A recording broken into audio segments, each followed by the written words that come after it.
Hi, and welcome to day 5 of Learn Toddle in 7 days. Today we'll be building this dashboard right here, showing current population data from the US, along with a bar chart showing the different population statistics each year for the last 10 years. So, if you followed along this video series, you probably remember that day 4 was a little bit of a tricky one. It had a lot of complex formulas, a lot of workflows, calling workflows, etc.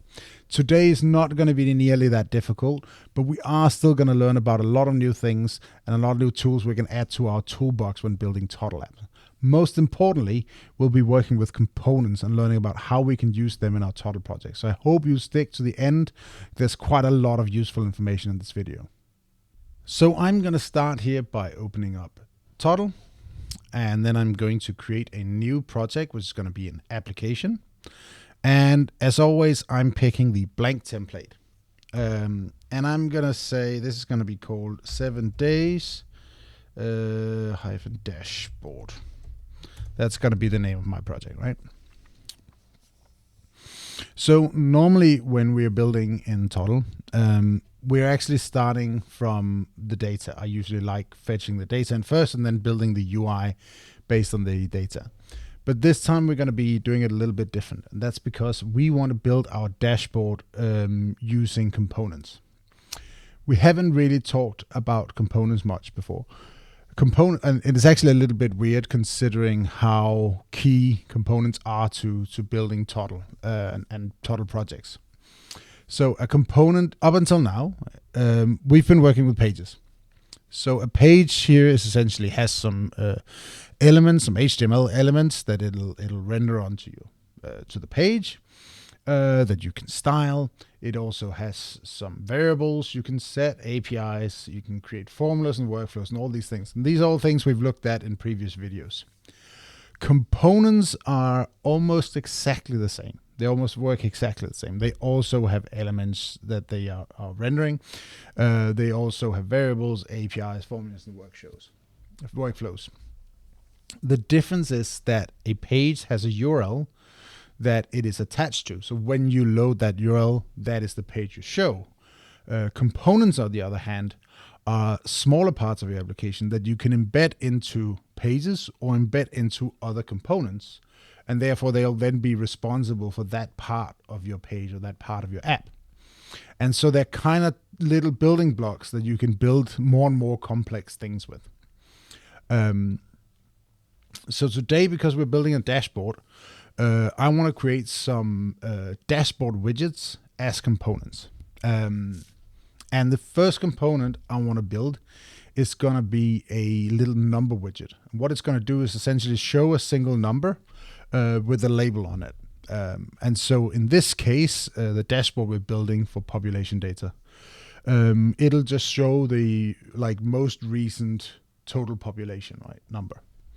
So let's go into our files, and I'm going to create a new component, and I'm going to call it number widget, like that. And you can see now we're inside this component. You can see it looks very much like it is normally does, right? It looks almost like a page, but you can see up here it's a different icon, and also that the root element up here is different. So that actually matches the name of the widget, and that's very much on purpose. And that's also how the HTML will look in your application. So if we look here on the right, we can see that most of the sections in our data panel out here are the same, but we've got 2 new ones that we haven't seen before. Obviously, the page one is missing because it's no longer attached to a page, but we also have this attribute section, and down here we have this events section. And attributes or events are how components communicate with each other or with the page they're part of. Attributes essentially lets you pass data into a component, and events essentially lets you trigger, just like you can trigger events by clicking on a button. That triggers an event for you to listen to. A component can trigger an event so that the parent or embedding page or component can listen to that. We won't be using events today, but we will cover them in tomorrow's video. So let's have a look at attributes. So we'll start by doing something very simple. I can create a new attribute, and I'm going to give this one a name of value. And so this is going to be the value we're passing into our number widget, the value that we want to display. And I'm going to say, let's say 500,000. That's going to be the value I'm passing in, right? Now the test value I'm using here, I'm passing in here, is actually because the way attributes work is that they are provided by, as I mentioned, by whatever page or component that is using this component. And as a result, while we're developing, while I'm here loading it up in the editor, there is no parent, like it's not inside of any sort of context. So we need to provide it a test value. It's basically saying, while I'm developing, what should that placeholder value be? The test value here does not have any implication for how your for how the application runs in production, right? It's purely for development. It's just for helping you, right? So now inside my number widget, I'm going to go and add a paragraph right there. And then in this paragraph, for its text, I'm going to choose the formula. And then when I'm opening my formulates, you can see just like I had with APIs and variables and everything else, which shows up here in my formula selector, now attribute shows up here on top, and I can choose my value. And you can see now this paragraph is showing this this attribute value. So let's quickly do a little bit of styling here. We are going with a light theme today, so I'm gonna change the background color to a very light gray, and then on the paragraph we'll change the text color to like I think a dark gray here. Let's give the number widget here, we'll start by giving it some padding of like 32 pixels I think, and then we're gonna center this, right? The paragraph, we're gonna make it bigger. We're gonna do 3 rems. So if you're not familiar with rem, it's a CSS unit. So CSS provides a lot of different ways we can specify sizes. There's percentage of the total height of like containers. There's we got these pixels, of course, which is the most common one we use. We also got this rem and m units, and rem is basically a unit that says it is a multiple of the default font size of the browser. So right now the browser has a default font size of 16 pixels. The user can change this. You can change this in your browser setting, but that is the default size. And 3 rem basically means 3 times that. So it would be the equivalent of, what is that, 48 pixels in this case, right? It can change a little bit depending on user preference, and that's actually generally a good thing, right? Some people prefer the text to be a little bit bigger. Some people like it a little bit smaller, and that's perfectly fine. By using the rem, we basically just choose to respect that, right? So that's pretty good. I'm also on the number widget. I'm going to scroll down, and I'm going to choose a border radius of 8. And then we'll just add a default drop shadow on it. I don't think we need to change anything about it. I think we'll just use the default one, right? And so now we have this number widget with an attribute, and that's displaying this. Let's go back to our page, our home page here, and add that. Now, before I do that, I'm just going to fix some layout here. We'll add this up. We're going to go and change our background color to be something like this, I think. And then we'll just quickly change our color as well for these different elements. This one's actually not hard. Actually, maybe we'll change gray to 200, and then this is actually fine. Right, and then in here, I'll now add a new element, and I'm going to go down to components. And now you can see our number widget is showing up here under our components, and I can add that in. And it says undefined in large letters because we have not given it an attribute. So I'm going to select the widget.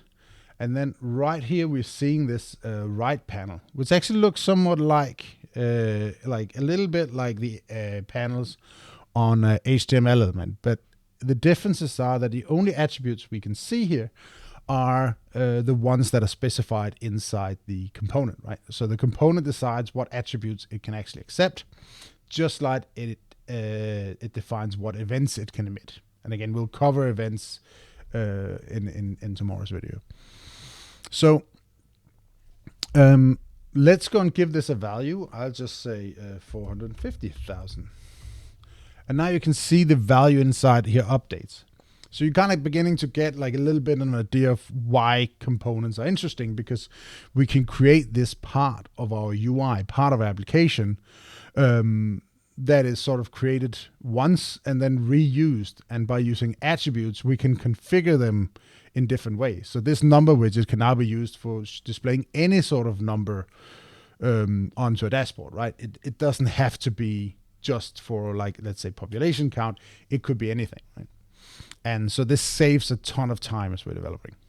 The other reason why components can be really nice to use is that it also simplifies our page here, right? I don't have to look at all the context for what a number widget does. I can just look at, okay, and see there's a number widget.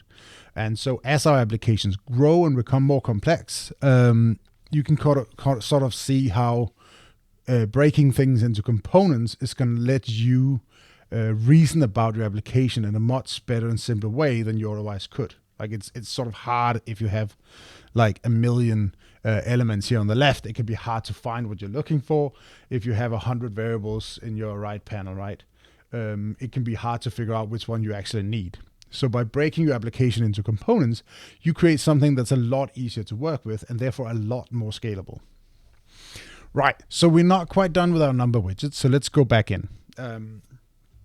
One of the things I have here is that this kind of says like 500,000 is the way it displays that I'm not so happy with. When it's a dashboard, I kind of want just a really quick way of saying pretty much what's the number, right? It doesn't have to be down to every single point. If it's 500,000, I like ideally just have it 500K. And actually in this specific case, since we're going and getting population data for the US, it's going to be like 300 and something million, right? So that's going to be an even larger number to display. So what I'm going to do here is, instead of just displaying this number as is, I'm going to actually go and change this to this formula. And so what I want to do here, let me go full screen, right? So what I want to do here is say, if the number is larger than 1 million, then display like the number divided by a million with an M at the end. So let's go and do that. I'm going to start by changing this formula to an if. And then here in condition, I'm going to say if value is greater than or equal, because 1 million, actually we still want to show that, 1 million. If it's greater to or equal than 1 million, then show the value divided by 1 million. And then actually we should round it so we're not getting decimal points. So let's go and do that. Round. Do we want decimal points at all? Maybe we'll add one. And then concatenate with a capital M. So let's go through what that did, right? So we're saying if our value attribute, if the value coming in is greater than or equal to 1 million, which right now we can see with the test value, it's not, then what it will do is say, take our value, divide it by 1 million. In this case, since it's 500,000, we get 0.5. Round that off to a single decimal. It already was, so it doesn't make any difference here. And then concatenate, which is taking two bits of text and putting them together. Concatenate with a large M. And so this whole chain is basically saying, give me that 0.5 M here.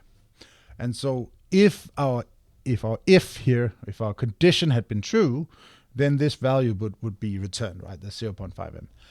But since it's not, we're going down to this else. And what should the else be? I'm just going to zoom out a bit. So the else should actually be almost the same structure again. We're going to say if we're greater and equal to 1,000, then go and do the same thing, but add a K, right? And so instead of doing all this again, I'm just going to select this if, press Command C to copy it.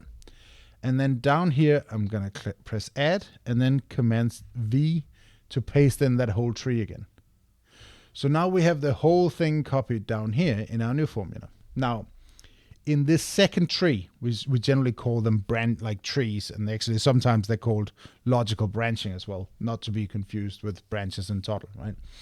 And so this whole sub tree, as a logic tree, as we see here, we're gonna say this only runs if the condition is not true. That's the else part, right? So in this case, I want to say, well, if it's not greater than 1,000,000, then if it's greater than 1,000, go, and then over here we're dividing by 1,000, still runs 1, and then adding k, right? So if it's not greater than 1,000,000 but is greater than 1,000, then go and show the number in thousands. And finally, this little else here, we can't forget this one, we're just going to show the value. If it's less than 1,000, just show what the actual value is. So let's go and have a look at that. Now we can see that our big paragraph here showing the number is actually saying 500k, right? And if we go to our test value and let's say change that to like 2 million, it's gonna say, oh, let's close that one, 2 million. And here, if we say 123, it's gonna just say 123, right? So this seems to work the way it should. Let's go 500,000. We'll go back to that, right? Right. So the second thing I want to do with my number widget is that I want to add a little label here below that shows us what the number is actually showing, right? So because this widget is quite generic, like it can be used for showing any number, it can be used to showing any value for basically anything. We want to have a little label that basically tells people what it's showing. And we could do exactly the same thing we just did. We could use an attribute here. We could create a new one here, call it label population. And so this is and then we can go like, let's say, add a new paragraph, and here we would just say label, right? Oops. And so that would absolutely work. And there's not really anything particularly wrong with doing that, but there's actually a better way. There's a better solution we can do here. So I'm going to delete this and delete our label. Oh, there we go. Delete our label, right? And then on our widget, I'm going to add a new paragraph, right? And instead of using a attribute to show the text inside this, I'm actually going to go to the paragraph and add what's called a slot inside. And then we can add like this, right? And so what a slot does, it's a special kind of element that you can only have inside components. And what it does is essentially tell the parent, if you put any children inside this component, this is where they're going to show up. So I'm going to delete this text because we don't need it. We just need that slot. And I'll show you how this works. So let's go back to our home page and our number widget, right? So right now, we are seeing what we're seeing before. But if I now go into this number widget and add, let's say, a span, that span now shows up inside this widget, and we can then change the text on this to, like, say, population. Right? Didn't need to do that in the formula for a minute. But so this might sort of initially look like it's just a different way of achieving exactly the same thing. And to some degree it is. But it does come with some extra functionality. So for example, because I now have a span in here, I'm actually able to, from outside of the component, I'm able to go and change the styling. So I could go and say, I want to change the color here to red, right? I can also go to one of my favorite sites with this table of icons, and I can go here and grab an icon. Let's say I want something like an alert hexagon. So I can go, this just copies the SVG code, and then I can go back to toddle and paste that in. And now we can actually put an SVG icon in as part of the label. And so that's not possible with an attribute. An attribute can take any data type, including text, numbers, booleans, lists, arrays, anything like that. but you can't put, for example, other elements inside. And that's where slots are really interesting. You can actually build that whole sub part of the widget to work the way you want. Now, in this case, we don't really need any of that. We're just going to stick to the basic styling, but it's a good way of sort of making sure you're making components that are flexible. And by making them flexible, they're also much easier to reuse in different ways. So it makes your application as a whole a lot simpler with having quite flexible components. So we are pretty good on the way with our number widget. Now I want to add one more thing to it. It's going to make it a little bit more complex, but I think it's going to be a really nice feature. I kind of would like if this widget would have a little sort of number after it showing what is the difference between this, like for the population, right? What is the difference since last year? So if there's like 5% more population, it should show plus 5%. If it's minus 2%, it should minus 2%. But before we do that, I'm just gonna sort out some styling here. So let's go and add, we'll just add a div here that we can put our number widget inside. And I want this div to be 100% wide so that our widgets actually take up the full width of the screen, right?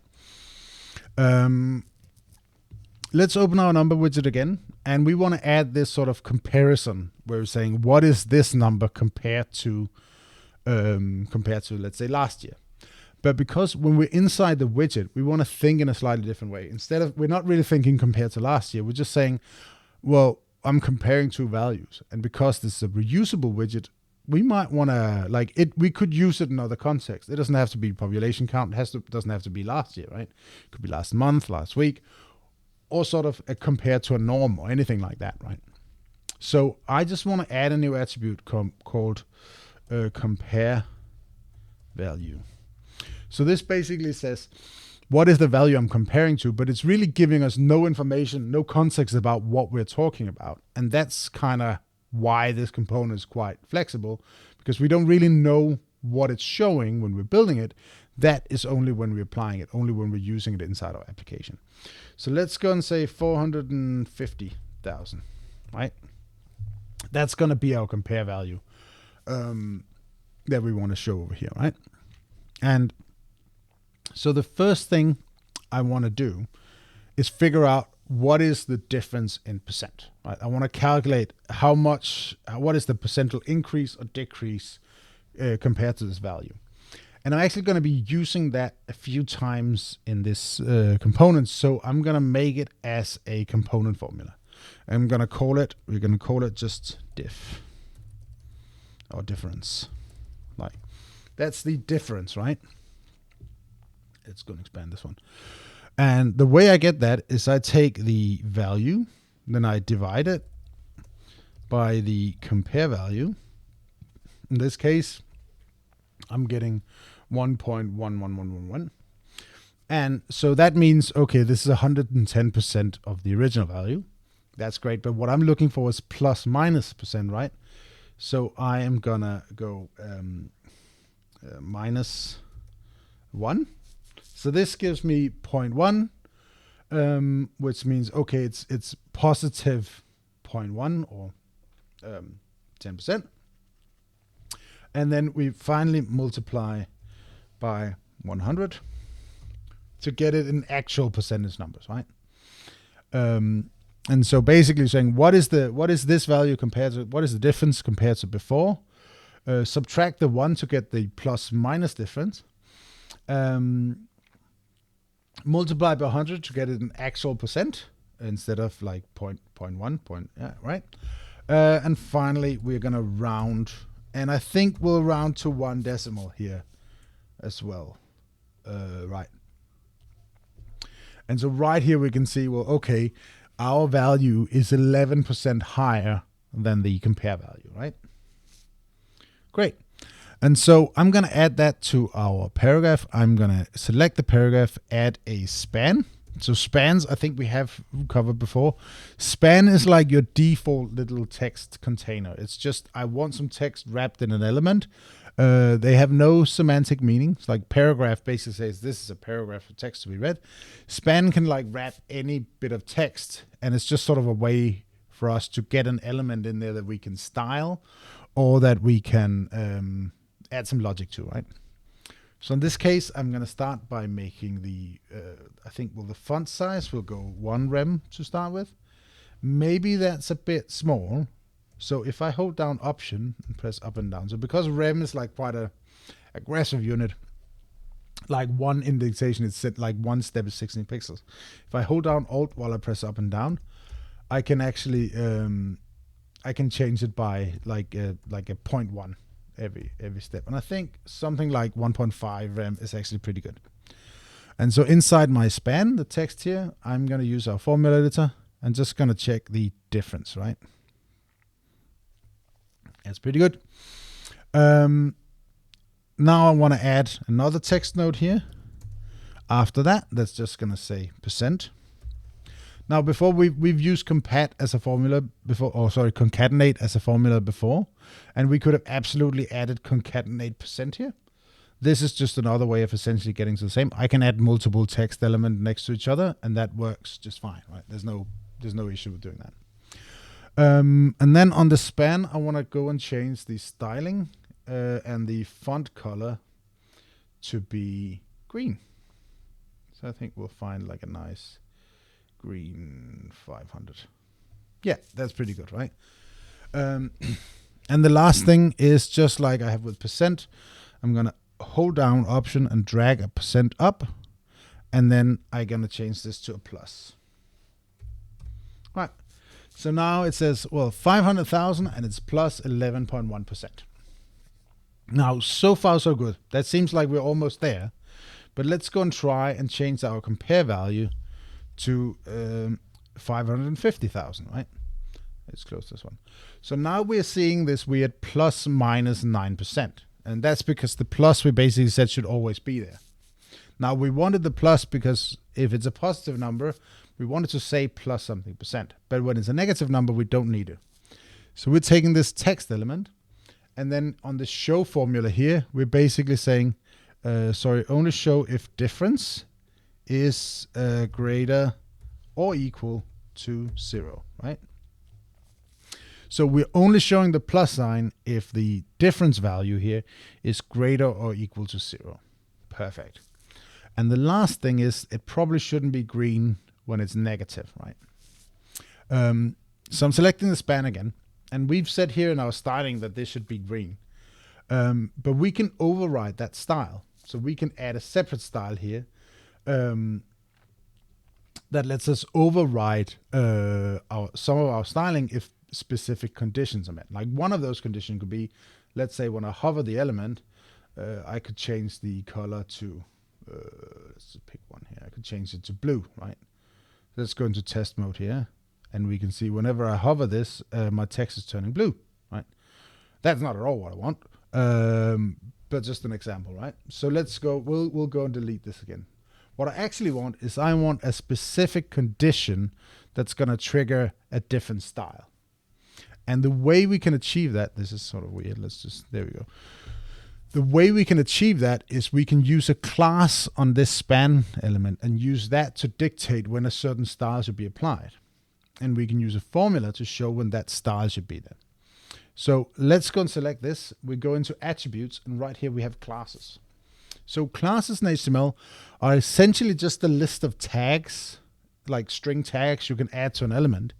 And they don't really mean anything in themselves, but you can use them, for example, to do things like custom specific CSS.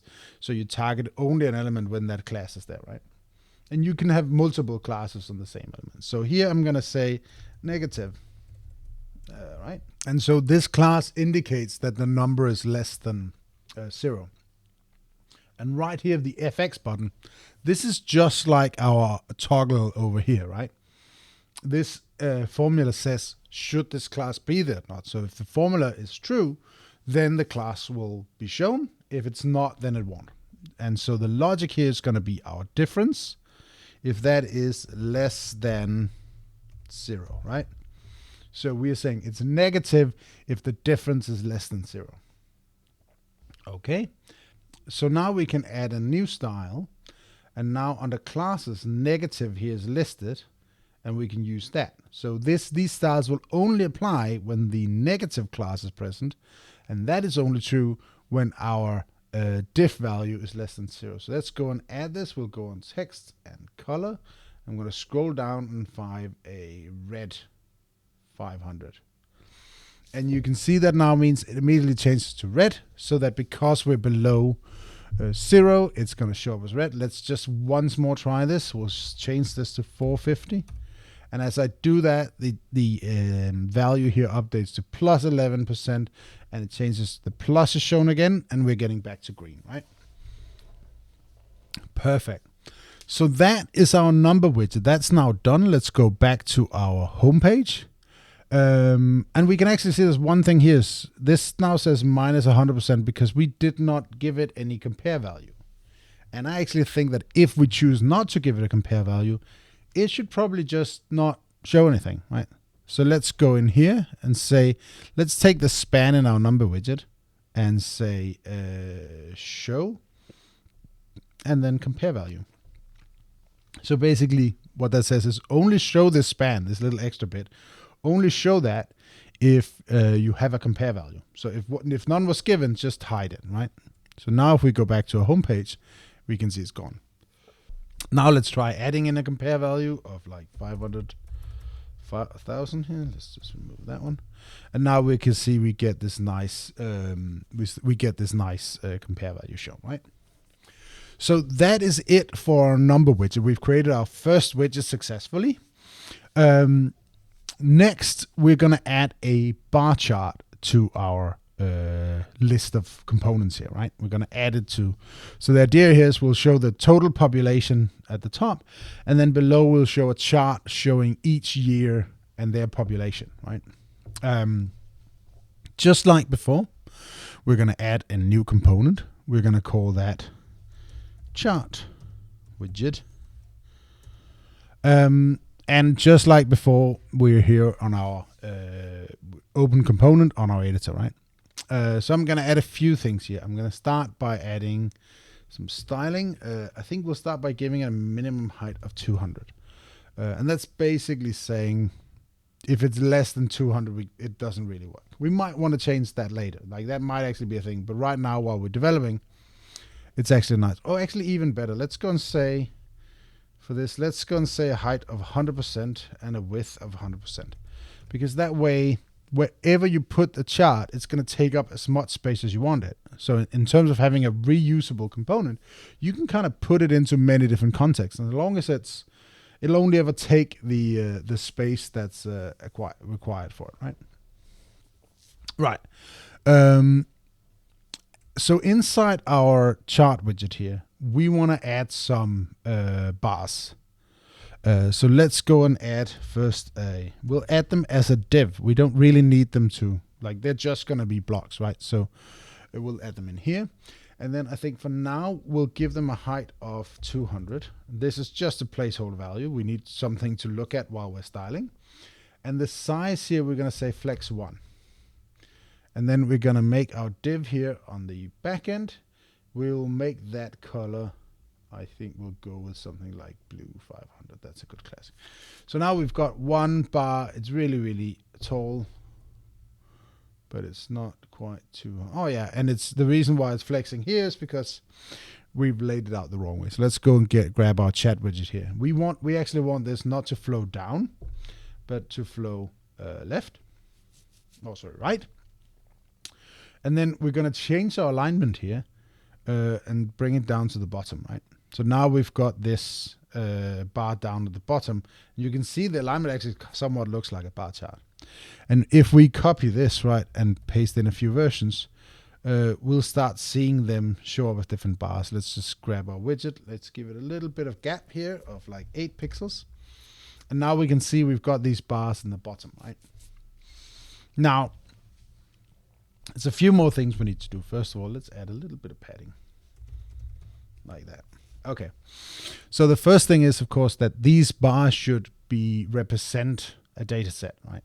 That we can't just add 4 bars and saying that's a bar chart. Like, they obviously have to look like the data. So in terms of the data, we need to sort of design what data we want this component to accept. And I'm actually going to create a variable. We don't really need one, but it just lets me showcase how I'm thinking about the data input using the formulas. All right. So I'm going to create an array, and inside the array, I want an object. So we're nesting our data structures here, right? And that each object in the array should have a label. And let's say 2017 is going to be a label, and a value. And let's say that's 200,000, right? And so we'll end up with this array of labels and values. And 200,000 should actually be a number, right? Like that, right? And so I'm going to add, not any more of those. I'm going to add more here. This is going to be 2018. And the value is going to be 230,000. And we'll add one more. And this is going to be 19. And the value is going to be 300,000, right? And so I end up with this array of these three. And so this is the data structure that I've chosen for my array, because it needs to accept some data from the outside. We're gonna just like we did with the number widget, we're gonna pass in the information as an attribute, and then it'll use that to render the chart. The reason why I created a variable is just because then I can use my formula editor here, and I can copy this nice segment here. So I can just copy this whole thing by clicking this button, and then I can now delete that and go and create a new attribute, call it data, and I can paste that in here, and it'll actually paste it as JSON. You can't use the formula of attributes, and the reason for that is basically that attributes, this is a test value. There isn't going to be any data. It's not ever going to be computed, where variables have like an initial value that's computed. Attributes don't. You either pass them a value or you don't. There's no like default in here, right?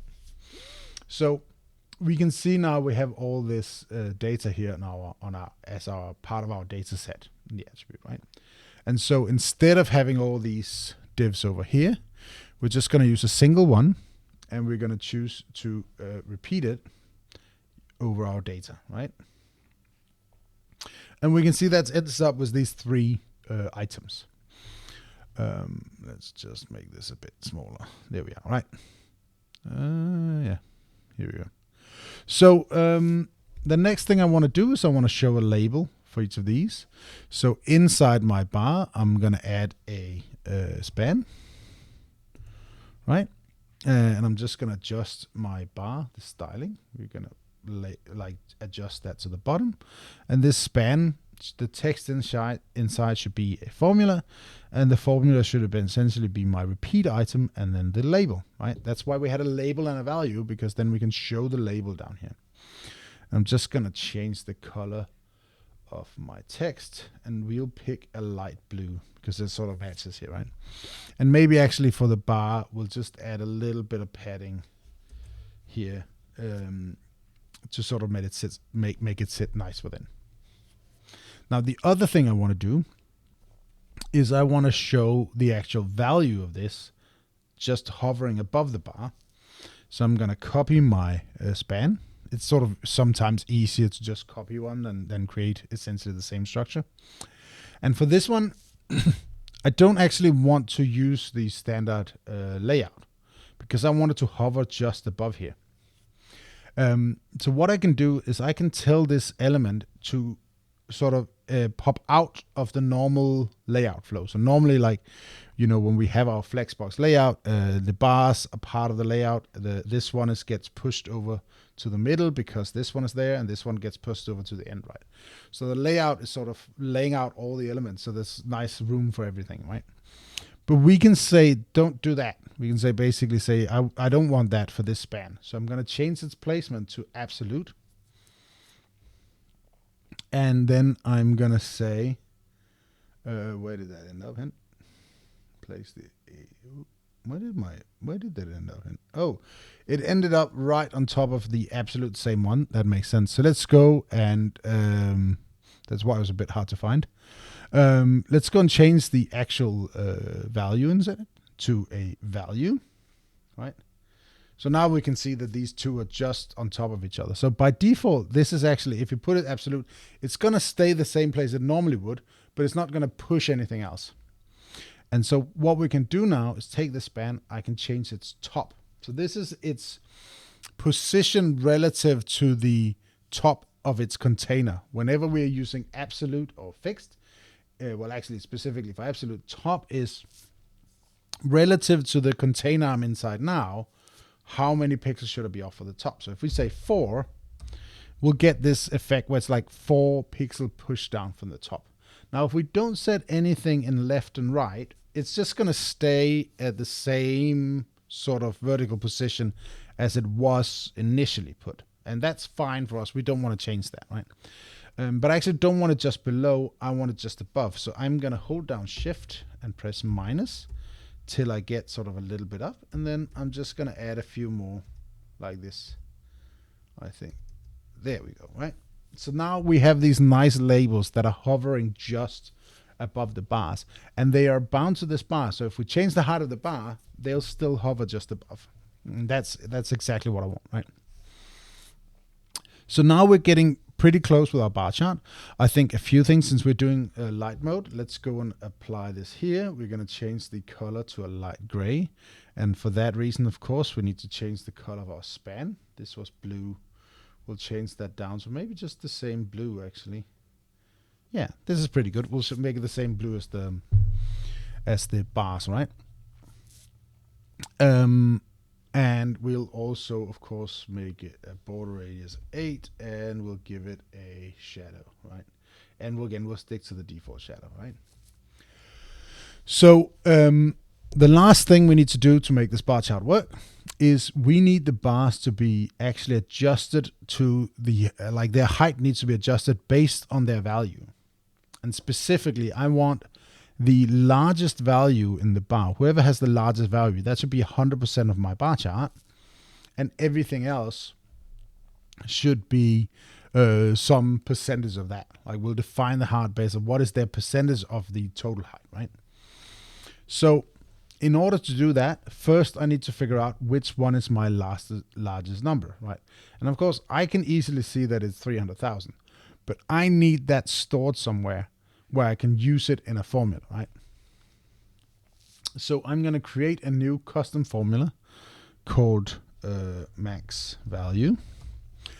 And I'm going to, let me just expand that. I'm going to start with our data, right?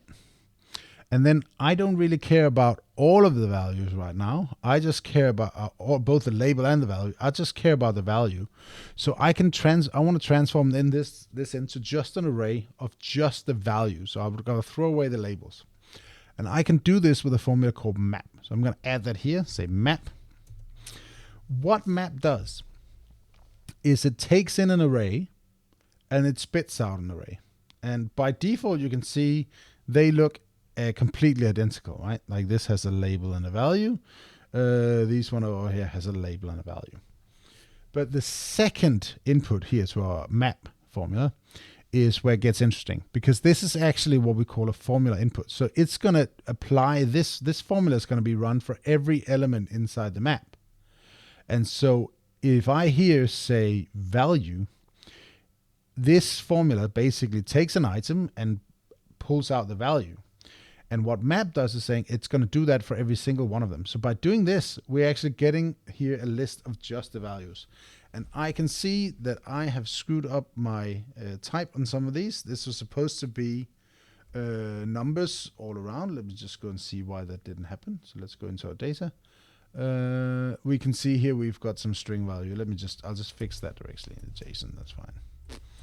It's got some quotes around it. There we go. So let's go back to our max value. Now we can see these are all numbers, right?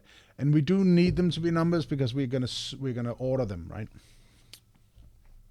So now that I have an array of just the values, I need to find the largest one. And the way I can do that is I can first sort them, sort by. And I don't need to do anything in the by, like it just defaults to item, that's fine. So it sorts them by by the normal values, right? But we can see right now it says ascending, which is true, which means they're going to get larger and larger. I'm going to change that to false. And then they're going to get smaller and smaller. So it starts with the largest one. So if I want to get the actual largest number, all I need to add here is first, right? And first basically grabs out the first element array. So now this formula right here takes an array, it changes into of objects that has some values on them. It then grabs out all the values, it plucks all those out, so we get just an array of those values, and then it sorts them, and then finally grabs the first item. So this is going to be the largest item in that array, right? So now we've got a formula that just points to a maximum value. The next thing we need to do is take this div right here, and we need to say that the height should be its value as a percentage of the max value. Now, in order to do that, we need to put that in here into the height somewhere. We can't just do that directly, but what we can do is we can create what's called a style variable. So I'm going to create one here, and I'm going to call it height. And so height is a style variable. Style variables are essentially just like we've seen with themes, where you can go and select like different colors from our grayscale color themes. So you can set different kinds of theme variables you can define inside you can define them inside themes down here. Just move myself here, right? Just like you can do that, you can also specify them at a component level. And so here I'm defining one called height. And by doing it here, I can define what the value should be with a formula, which is what I want to do. So I'm going to here say this is going to be the item and then value, right? Let's expand this one. And then I'm going to divide that by our max value. And so that gets me the value as a percentage of the max value, or as a fraction, if you will. And then we multiply by 100 to get the percentage value right there. So this now means that this one, since it's 200,000 and the max value is 300,000, this should be 66.6666% high. Now, if we were displaying this number, I will round it off, but since we're just using it for styling, it actually doesn't matter, right? The last thing I want to do is we can see right over here, it says that the unit it should use is pixels, but we actually want it to be percentage, right? And we can also see some of those CSS units we were talking about before, right? So we actually want it to be specified in percentage. So this should be 66.6% of the total height, right? And we haven't seen that yet because we've just created this variable. We need to use it. So now I'm going into height. And when I click this little variable icon next to my height, we can see that height shows up as a style variable here. And when I select that, we immediately get every bar sort of fitting the actual height. Now, it does overflow a little bit, so we'll just increase the padding, I think, a bit on this one. Like that. Perfect. So that's our bar chart. This now shows all the bars for each year, and it shows the value up here. Now, the one thing I want to change before we're done, I think, it would be nice if these values was displayed just like we did in the number widget, right? So let's go and grab that. We'll go to the number widget, and I'm just going to go inside this formula right here. And I am just going to copy all of this right here. Copy. And then I'm going back to my chart widget in here. And here I'm going to paste that. Now, that doesn't really work because it's using this attribute value that doesn't exist. So I'm just going to change that to my item value. We go item value. Item value. So this is a bit of chore, but it's a lot faster than having to do the whole thing again, right? Item value, right? Let's have a look. I think we got all of them. So we say, okay. And now we're seeing 200K, 230K, 300K, right? So it's a lot easier to read. Let's go back to our homepage, and let's here add our new chart widget. And actually, let's just add some gap here of 8. Now, we're not seeing any data because we don't have any data yet. So this might actually be a good time to finally get our data into our dashboard project here, right? So the data we'll be using today is from a site called datausa.io. It's a publicly available API that you can use to fetch statistical information about the states. In this case, we're just going to use it to show population data for sort of over time. And so I can just copy this URL right here and go back to my dashboard. I'm going to add a new API, call it population. And then here, I'm just going to paste that in, and we're getting our population data out. And we can see the latest one is 2021. That's apparently the latest data they have.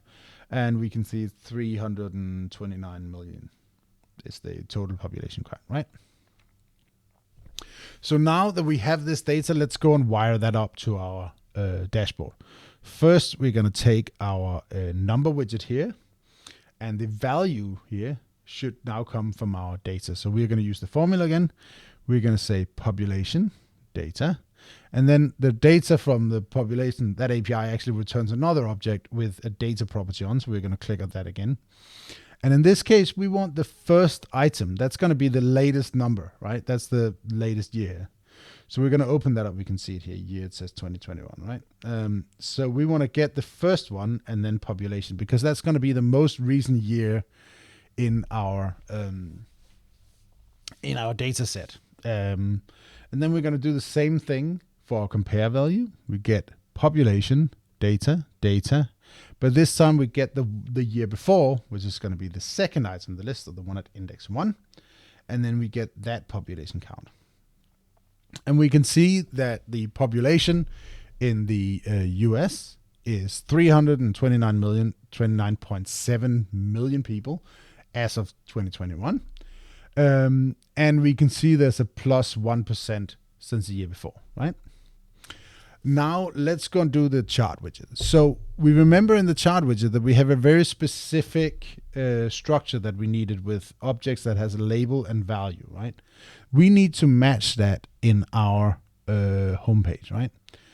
Otherwise, the component is not going to be working. And the component here dictates how the data should look. It is the one that decides what the data should look like. Just like with APIs, where APIs design, like an API decides what data you should send and what you get back. The same is true for component. It's the one that's in charge, right? So the data we pass in here needs to be in the right format. We can't just go and grab our population data here and expect that to work. Now, it does actually show all the years, but you can see it's clearly scrambled here because the data is not the right format. But what we can do, just like we did before, we have this map function. We can use that again here because right now we've got all this like ID nation, ID year, population, slug nation data, which we don't need all of that. And also it's not formatted right. So by using map again here, map, we can reformat our data to match what the components actually expect. And it expects an array. Okay, that's already solved. Map spits out an array, so that's fine. But it expects each item to be an object with exactly 2 properties. So let's go and create that. I'm going to say object. And then we'll create the first one, which is label. And we get the label here by getting the input item, the one we get from the data, and then get year, because year was our label, right?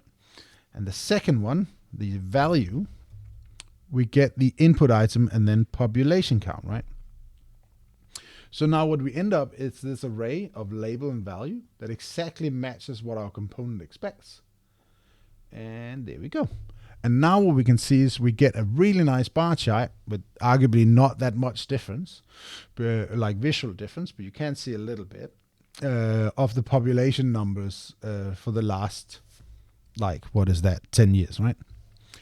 One thing to be aware of here is that it's backwards, right? Normally we would have the lowest year to the left, and then, at least in the western part of the world, we have the lowest number on the left and then go to the largest on the right. So we can actually change that just by going into our data, and then here we can just use a formula called reverse. That's not how you spell it. Reverse. And what that does is just it takes an array and then reverses all the elements in it. So now we got this from 2013 all the way up to 2021. We get a nice chart of the population numbers of the US. Let's just change this to population data. And this is going to be USA, right? And then maybe we'll add a little bit of padding top bottom here, right? So now we've got our dashboard. It says USA population data. We've got a total number widget here at the top showing our total population. And then we have a bar chart down here showing what is the change over time. Let's go and give that a publish. USA population. Oh, I can't spell. Data. And we'll publish that branch. And now if we go and have a look at that, we'll see our nice population dashboard here. That is it for this video. I hope you enjoyed it. I hope when you go and try this, you can use the USA population data or the usadata.io. I'll link it in the description. It's a really good source. But you can also play around with what kind of data you want to show. It doesn't have to be population data. There's different ways you can drill down into the data set and get different values out. You could also play around with building a more responsive chart. We didn't cover that in this video today. So there are definitely places where if you resize your screen, it's not going to look quite as good. It will be responsive, but maybe not down to a mobile scale, right? So go and play around with this. Go and build your own components. Play around with how you can make them configurable. And maybe add new features to this dashboard that I haven't even thought about. Thank you very much for watching. We've got more videos coming out in this series, and I hope you enjoy them. If you want to be notified when they come out, make sure you subscribe and click the notification button below. Thank you very much.